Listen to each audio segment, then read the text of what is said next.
A for C, all for Christ. వాక్య ధ్యానము, వ్యర్థమైన మాటలు, రెండిటిలో దేనికి సమయం ఇస్తున్నావు? ప్రార్థన.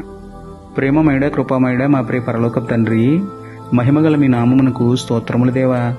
అయ్యా, వాక్యానికి కాక వ్యర్థమైన మాటలకు సమయం ఇచ్చాము. మమ్మల్ని మన్నించండి, మాలో మార్పును పుట్టించండి తండ్రి. మా నోటికి కాపు పెట్టుకుని మలినమైన మాటలు మాట్లాడకుండా మీకు మహిమ తెచ్చేలా మాట్లాడే బుద్ధిని, జ్ఞానమును ఇవ్వండి దేవా.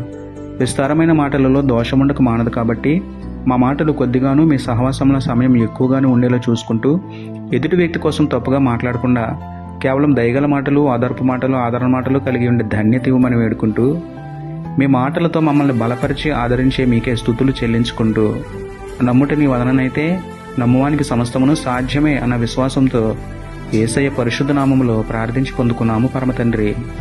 ఆమేన్. Praise the lord.